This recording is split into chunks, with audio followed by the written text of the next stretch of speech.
वेगवेगळ्या प्रकारचे पदार्थ ट्राय करायला तुम्हाला सुद्धा नक्कीच आवडत असेल ना, तर ही रेसिपी तुमच्यासाठी अतिशय स्वादिष्ट तोंडाला चव आणणारी टोमॅटोची चटणी।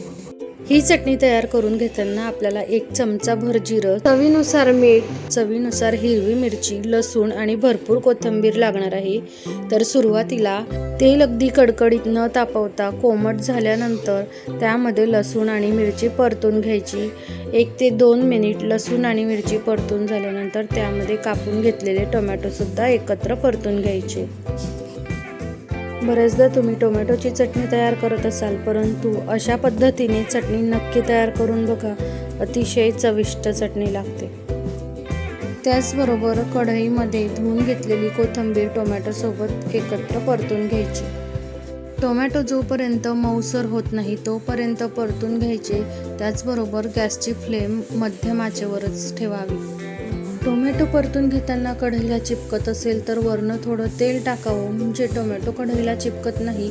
बघा, अशा प्रकारे छान अशी टोमॅटो परतून होत आहे। यावर तुम्ही 1 ते 2 मिनिट झाकण सुद्धा ठेवू शकतात, म्हणजे त्याला छान वाफ येते।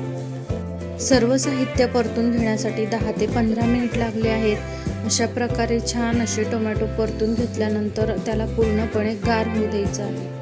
चटणी वाटून घेताना गरम वाफेमुळे बाहेर येऊ नये म्हणून आपण हे सारण गार करून वाटणार आहे।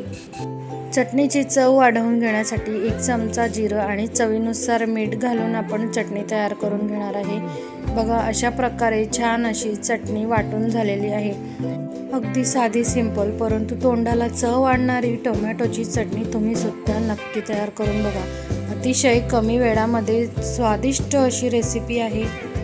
ही चटणी तुम्ही 5 ते 6 दिवस फ्रीजमध्ये स्टोअर करू शकतात। त्याचबरोबर तुम्हाला चटणीची चव नक्कीच आवडेल, त्यामुळे रेसिपी नक्की ट्राय करा।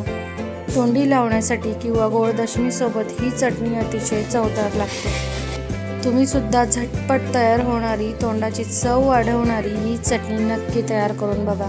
रेसिपी आवडल्यास रेसिपीला लाईक करा, शेअर करा आणि तृप्तीज किचन चॅनलला नक्की सबस्क्राईब करा। पुन्हा भेटूया नवीन रेसिपीसोबत।